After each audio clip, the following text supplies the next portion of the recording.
23 Bahia, Neania, dan Safat 6 orang.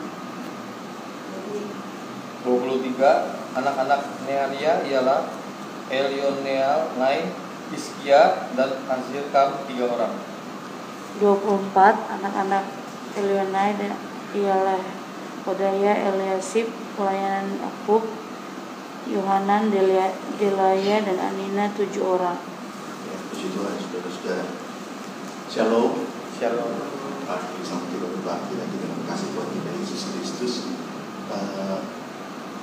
Pertama-tama saya berdoa kehormatan untuk saya kembali melayani lagi dalam ibadah doa pagi yang bikin jadi lebih greget lagi pasalnya, saudara-saudara. Ini pasal hebat sekali. Kemarin UDL bahas pasal-pasal yang camping juga ya. Puji Tuhan, saudara-saudara. Pasal yang berisi tentang silsilah. Ini memperanakan ini, ngelahirin ini, nama-nama.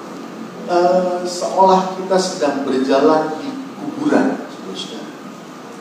Di mana kita melihat yang kita baca ya batu-batu nisan, orang-orang yang udah gak ada, orang-orang yang ya udah berlalu.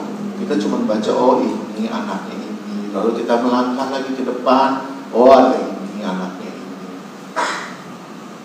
Apakah ada pelajaran di situ?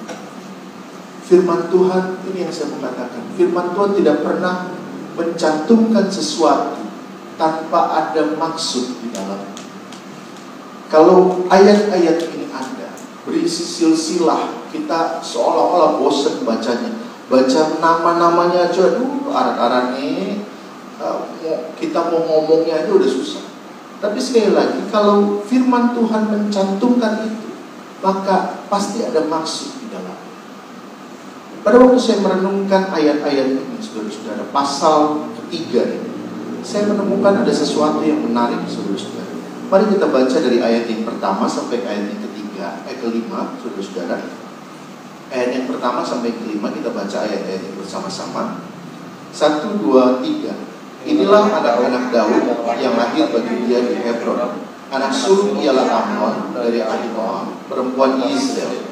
Anak yang kedua ialah Daniel dari Abigail, perempuan Karmel. Anak yang ketiga ialah Absalom, anak Maakam, yakni anak perempuan Talmai raja Gesur. Anak yang keempat ialah Adonia, anak Hagit. Anak yang kelima ialah Sefaja dari Abital. Anak yang keenam ialah Yitream dari Eglah, istrinya itu. 6 orang lahir bagi dia di Hebron, di mana ia memerintah 7 tahun 6 bulan lamanya, dan 33 tahun lamanya ia memerintah di Yerusalem.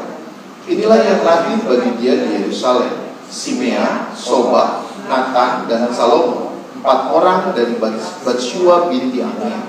Ya, puji Tuhan, saudara-saudara. Kenapa saya bilang ayat-ayat ini menarik? Saudara, kita tahu bersama bahwa pengganti daripada Daud adalah Salomo, saudara-saudara. Pengganti dari Daud adalah Salomo. Tetapi saya baru setelah saya baca ini, setelah sedemikian lama saya baru ternyata Salomo itu adalah anak ke-10, saudara-saudara, daripada Daud. Kalau kita baca di Hebron, dia melahirkan 6 orang anak. Dan yang lahir bagi dia di Yerusalem, Simea anak yang ke-7, Sobab anak yang ke-8, Nathan anak yang ke-9, dan Salomo anak yang ke-10. Itu belum dihitung kalau ada anak-anak dari gundik pada waktu dia di Hebron dan pada waktu dia di Yerusalem. Jadi belum tentu anak yang benar-benar anak yang ke-10, bisa jadi ke-11, 12, 13 atau berapa. Karena ada anak-anak juga dari gundik. Tetapi Salomo anak yang ke-10.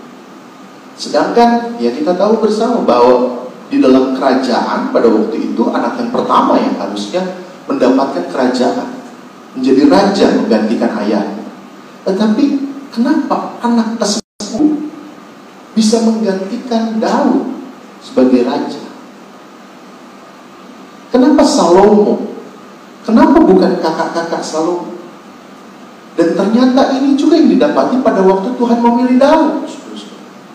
Daud anak yang bungsu dari Isai. Kenapa bukan kakak-kakaknya yang gagah perkasa, yang luar biasa waktu Samuel melihat kakak-kakaknya Daud, Samuel bilang, oh ini dia orang yang dipilih Tuhan. Bukan. Oh ini yang kedua nih, pasti yang dipilih Tuhan. Bukan. Kenapa saudara-saudara? Karena sesungguhnya Salomo hidup di lingkungan yang buruk. Kenapa saya bilang lingkungan yang buruk? Kalau saudara baca ayat-ayat ini, saudara, kita sudah melewati juga 1 dan 2 Samuel. Kita lihat bagaimana kehidupan daripada anak-anak Daud. Kehidupan yang, bobrok, saudara-saudara. Bagaimana Amnon, anaknya yang pertama, anak Daud yang pertama itu memperkosa Tamar, anak perempuan Daud, adiknya sendiri. Lalu Daud berbuat apa? Setelah itu Absalom marah. Absalom marah sehingga satu kali Absalom bikin satu permufakatan dan Absalom membunuh Amnon. Dan Daud bilang apa? Ini lingkungan yang bobrok. Tetapi kenapa Salomo, kita mengetahui bersama bahkan Salomo menjadi seorang raja yang luar biasa, raja yang penuh dengan hikmatnya Tuhan. Kenapa seperti ini, saudara-saudara? Ternyata lingkungan yang buruk tidak selalu menjadikan seseorang buruk. Ini yang pertama yang harus menjadi pelajaran buat kita. Salomo salah satu pelajaran. Bahkan kalau kita mau membaca di dalam Alkitab Yusuf, bagaimana dia dibuang. Kemarin Obel menyampaikan tentang Yusuf. Bagaimana Yusuf itu harusnya jadi orang yang buruk, saudara-saudara. Dia jadi budak kok. Harusnya pada waktu dia dirayu sama Tante Poti, harusnya dia terima aja. Dia di lingkungan yang buruk. Tetapi kenapa Yusuf bisa jadi seorang yang luar biasa? Bahkan kita tahu Tuhan Yesus sendiri pada waktu dipanggil, dia bilang, adakah sesuatu yang baik keluar dari Nazaret? Tuhan Yesus dibesarkan di tempat yang buruk, tapi Tuhan Yesus jadi seorang yang baik. Kenapa bisa begini? Dan pada hari ini saya mau kita untuk fokus pada Salomo, saudara-saudara. Kenapa Salomo bisa dipakai Tuhan? Ternyata ada dua yang Tuhan lihat. Yang pertama kehidupannya Salomo sendiri. Tetapi yang kedua, bagaimana ayahnya mendidik dia. Saudara, Salomo lahir dari Betsheba. Siapa itu Betsheba? Kesalahan Daud. Betsheba adalah pelanggaran Daud. Tetapi kita mau belajar bahwa ternyata pelanggaran bukan berarti akhir dari segalanya. Pelanggaran bukan berarti akhir dari segalanya. Bukan berarti saya mau bilang saudara gak apa-apa melanggar, tinggal nanti Tuhan pasti ampuni. Bukan seperti itu. Tapi yang mau saya katakan adalah Tuhan tahu kita manusia. Kita manusia yang penuh dengan kelemahan, kekurangan, dengan keterbatasan. Dan kita masih bisa melakukan pelanggaran. Tetapi bagaimana cara kita meresponi, bagaimana kita bersikap, itu yang Tuhan.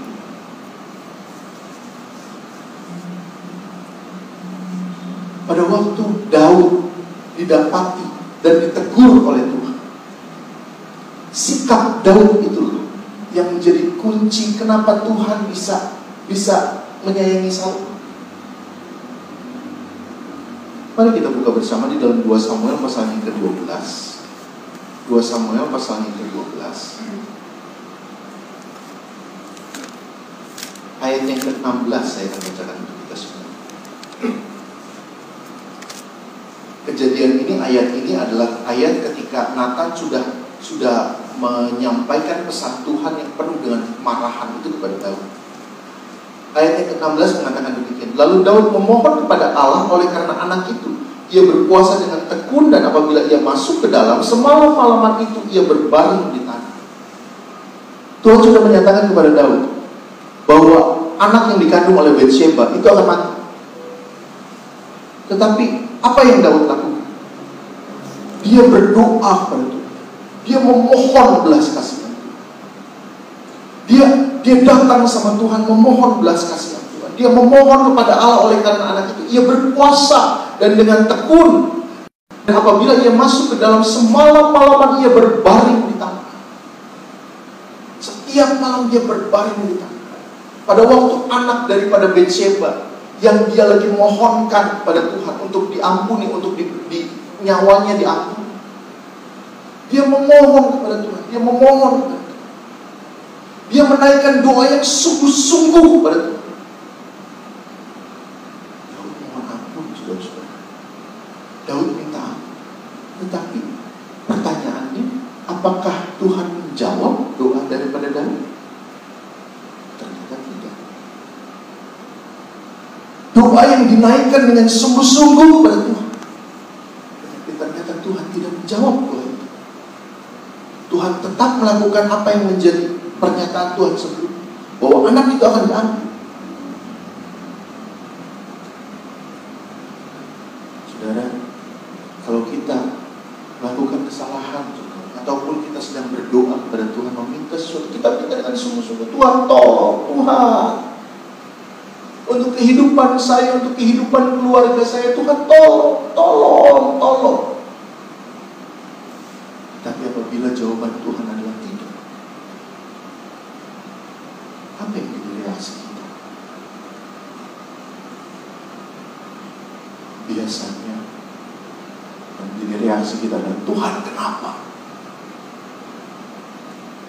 Ada pertanyaan dalam diri kita, ada kekecewaan dalam diri kita. Tapi mari belajar dari Daud. Apa reaksi dari Daud? Dia berdoa dengan sungguh-sungguh, sekali lagi saya mengatakan. Dia sampai berbaring di tanah. Dia berpuasa, dia merendahkan diri serendah-rendahnya kepada Tuhan. Tetapi doanya tidak dijawab. Apa yang jadi reaksi Daud? Ayat itu 18 sampai 20 dalam 2 Samuel. Ayat 8. 2 Samuel ayat itu 12. Ayat 18 sampai yang ke-20 saya bacakan buat kita semua. Pada hari yang ke-7 matilah anak itu, dan pegawai Daud takut memberitahukan kepadanya bahwa anak itu sudah mati, sebab mereka berkata, ketika anak itu masih hidup kita telah berbicara kepadanya, tetapi ia tidak menghiraukan perkataan kita. Bagaimana kita dapat mengatakan kepadanya anak itu sudah mati? Jangan-jangan ia mencelakakan diri. Ketika Daud melihat bahwa pegawai-pegawai berbisik-bisik, mengertilah ia bahwa anak itu sudah mati. Lalu Daud bertanya kepada pegawai-pegawainya, sudah matikah anak itu? Jawab mereka, sudah. Lalu Daud bangun dari lantai, ia mandi dan bertukar pakaian. Ia masuk ke dalam rumah Tuhan dan sujud menyembah. Sesudah itu ia pulang lagi ke rumahnya, dan atas permintaannya dihidangkan kepadanya roti, lalu ia makan. Ini buat saya reaksi yang luar biasa. Pada waktu Daud memohon kepada Tuhan, memohon ampun, memohon penyertaan Tuhan, memohon supaya Tuhan mengampuni, tetapi ternyata Tuhan tidak menjawab doanya Daud. Sampai-sampai pegawainya bilang, waktu Daud anaknya masih hidup aja, pegawai bilang, ayo Daud makan, Raja Daud ayo makan. Gak mau, gak dihiraukan. Tetapi tiba-tiba anaknya mati. Pegawai-pegawainya bingung, mau ngasih tahu kayak gimana? Masih hidup aja dia udah kayak begini, apalagi anaknya mati. Aduh, kayaknya dia bakalan nangis keras-keras, kayaknya dia bakalan mencelakakan diri. Tapi apa yang terjadi? Daud dengar pegawainya bisik-bisik. Dia tanya, udah mati? Dan ragu, mungkin pegawai bilang, udah.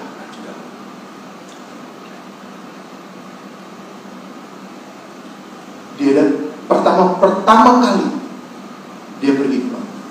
Dia mengucap syukur kepada Tuhan. Ajaran yang berharga buat kita. Pada waktu kita memohon kepada Tuhan, tapi Tuhan tidak mengabulkan permohonan kita, adakah kita masih menempatkan Dia sebagai Tuhan atas hidup kita? Adakah kita masih bilang sama Tuhan, Tuhan, semua yang Tuhan kerjakan, semua yang Tuhan izinkan terjadi dalam kehidupan saya, itu semua baik buat saya? Ataukah kita masih bilang, Tuhan kenapa? Tuhan kok kayak begini? Saudara, Daud berdoa. Daud sungguh-sungguh meminta kepada Tuhan, tetapi tidak dijawab. Tapi di dalam ayat-ayat ini saya tidak menemukan satu kata pun Daud mengeluh sama Tuhan. Saya tidak menemukan satu pertanyaan yang Daud tanyakan kepada Tuhan. Kenapa? Daud terima semua itu. Bahkan apa yang dia lakukan, dia pergi ke rumah Tuhan dan dia bersyukur. Adakah kita masih mengucap syukur atas kejadian-kejadian yang Tuhan izinkan dalam kehidupan kita yang tidak nyaman buat kita? Adakah kita masih mengucap syukur untuk kejadian-kejadian yang Tuhan izinkan terjadi dalam kehidupan kita yang membuat kita gak enak?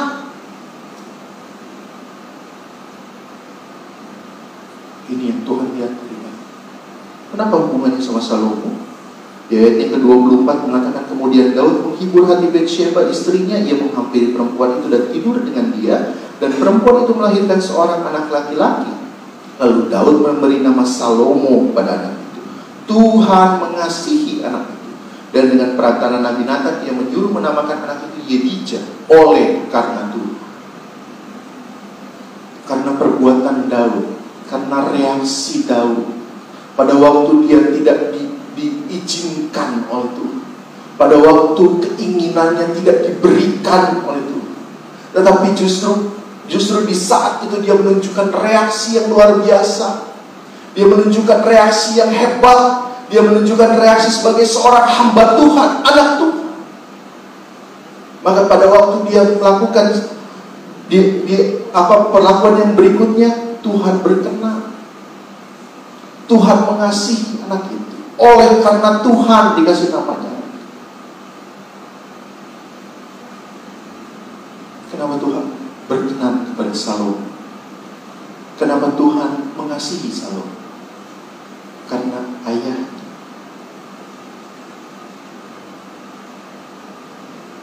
Dia mengantarkan kita kepada yang kedua, saudara-saudara. Saya berbicara kepada orang-orang tua yang memiliki anak-anak atau cucu-cucu.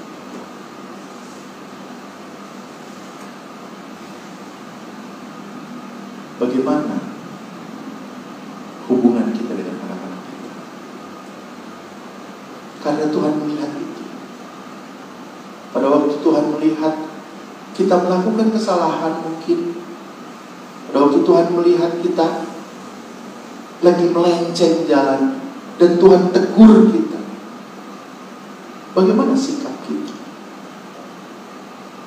Saya pernah menceritakan tentang ini, saudara-saudara.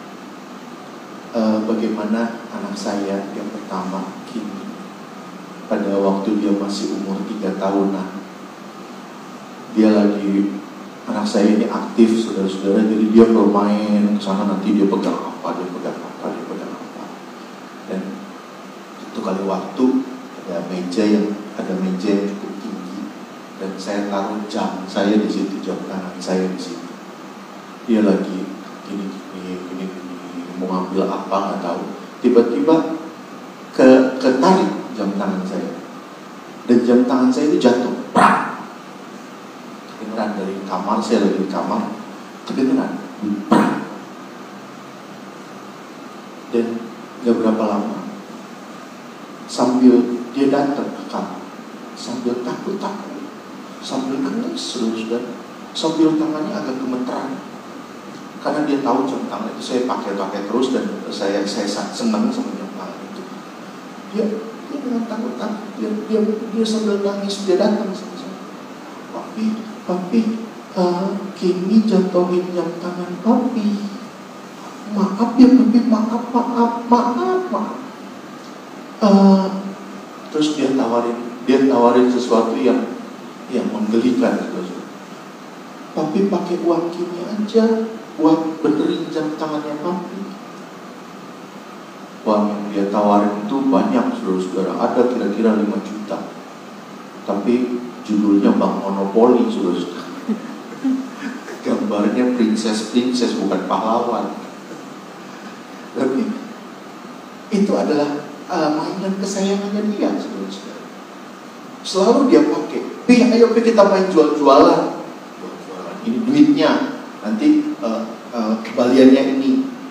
Itu mainan yang selalu dia pakai. Tapi karena dia sudah merusak jam tangan saya, dia tawarkan itu sebagai pengganti. Ini anak kecil nggak ngerti. Tapi buat saya sebagai seorang tua, buat saya itu meluluhkan hati saya, saudara. Yang harusnya saya marah, yang harusnya saya kesel sih saudara-saudara, marah sih saudara-saudara. Tetapi karena hatinya yang tulus, justru datang sama saya. Bukannya dia nangis terus lari sama maminya dan minta perlindungan dari maminya, terus waktu saya datang enggak, dia nggak berbuat seperti itu. Dia hadapi kesalahannya dan dia datang sama saya dengan gemetar, dengan ketakutan, dengan nangis. Dia datang sama saya. Tapi dia hadapi, dia datang sama saya.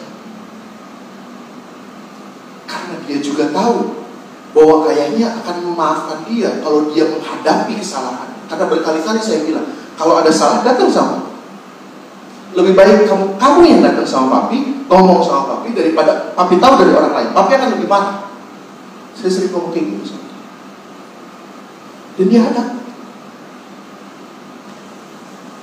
Pagi ini saya mau ingatkan kepada kita semua, saudara-saudara. Saya hanyalah seorang bapa dunia, ayah dunia. Tetapi saya begitu mengasihi anak saya yang seperti ini. Hati saya luluh melihat anak saya yang seperti ini. Tapi sekali lagi saya mau ingatkan, apalagi Bapa kita yang di surga. Amin, saudara-saudara. Kita punya Bapa di surga yang sangat mengasihi kita. Pada waktu kita melakukan kesalahan, jangan lari dari Dia. Datang sama Dia. Dan kalaupun doa-doa kita pada waktu kita datang sama Dia tidak dijawab, jangan lari, jangan kecewa, karena Dia melihat hati kita. Pada waktu kita datang sama Tuhan, Tuhan ampun, Tuhan ampun. Walaupun doa yang pertama tidak dijawab, Dia bukan Bapa yang jahat. Dia adalah Bapa yang memberi rancanganku adalah rancangan damai sejahtera buat kamu. Firman Tuhan katakan, bukan rancangan kecelakaan. Dia tidak mungkin merancangkan kecelakaan buat kita. Dia tidak mungkin melihat anak-anak yang sudah datang kepada Dia, mengakui semua kesalahannya. Gak mungkin Dia berdiam diri. Ini yang Dia lakukan kepada Daud, dan ini juga yang akan Dia lakukan dalam kehidupan kita. Harusnya kutuk, tetapi Tuhan mengubah itu semua jadi berkat. Tuhan melihat anak Daud Salomo. Dan yang berikutnya, kenapa Tuhan memberkati Salomo? Ada hubungan antara bapa dan anak yang luar biasa, saudara-saudara. Memang kelemahan Daud adalah bagaimana dia mengajar anak-anak. Makanya anak-anaknya menjadi anak-anak Amnon, Absalom, itu jadi anak-anak yang kurang ajar.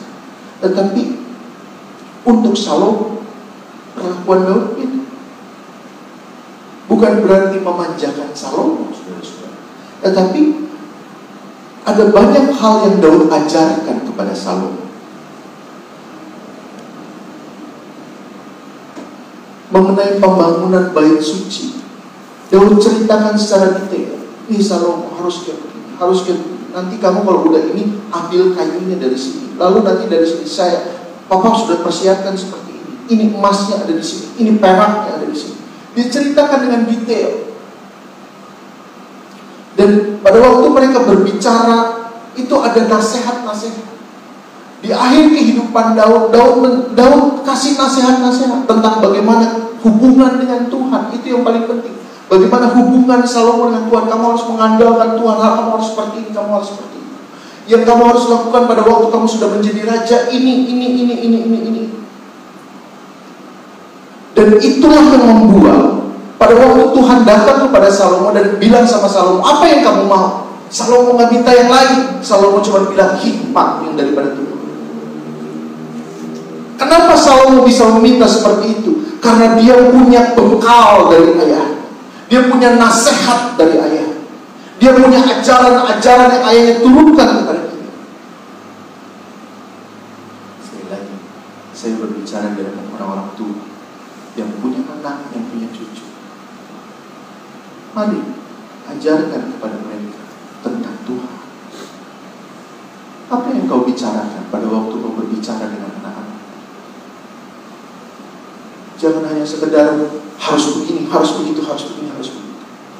Tapi ajarkan mereka tentang hubungan kita dengan Tuhan.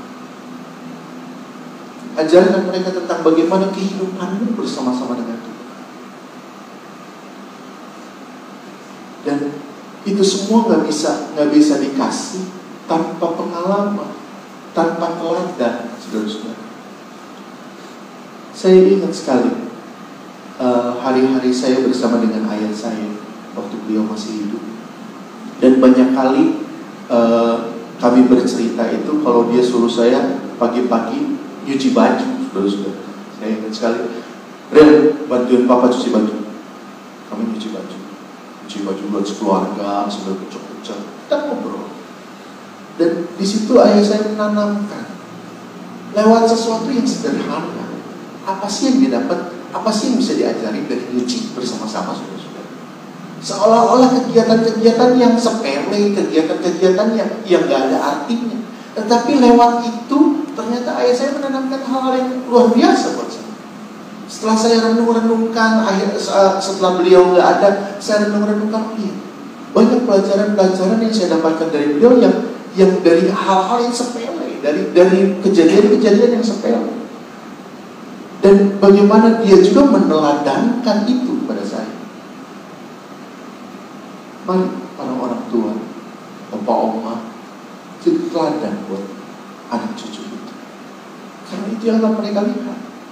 Jujur, yang saya renungkan adalah, yang saya ingat saat-saat ini mengenai orang-orang tua saya, ayah saya khususnya, adalah teladan beliau.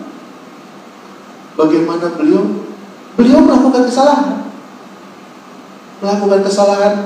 Saya jujur, saudara-saudara, beliau sempat lari daripada pekerjaan Tuhan, sempat keluar dari pekerjaan Tuhan. Tetapi itu yang saya katakan, bagaimana saya melihat beliau sebagai seorang yang melakukan kesalahan, tetapi dia datang kembali sama Tuhan. Dia sungguh-sungguh serahkan hidupnya kepada Tuhan, serahkan semuanya, dan semua dia serahkan kepada Tuhan. Enggak cuma setengah hati, tapi sepenuh hati dia serahkan dirinya kepada Tuhan.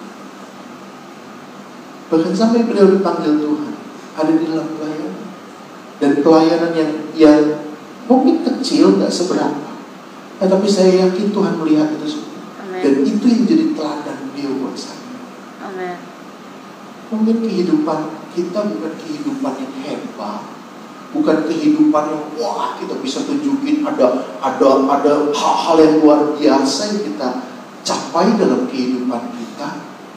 Tetapi ajarkanlah dari hal-hal yang kecil buat mereka. Karena hal-hal yang sederhana itu ada banyak pelajaran di dalam. Ini yang Daud ajarkan kepada Salomo. Dan meskipun Salomo adalah anak ke-10, anak yang tidak dianggap, anak yang jauh dari tahta, tetapi karena kehidupan hubungannya dengan ayah, ada pelajaran-pelajaran yang ayahnya berikan kepada dia. Bahkan di dalam kesalahan, ayahnya tetap setia kepada Tuhan. Itulah yang membuat Salomo menjadi seorang raja yang luar biasa. Puji Tuhan, saudara-saudara, kiranya firman Tuhan dapat menjadi kekuatan buat kita semua. Mari kita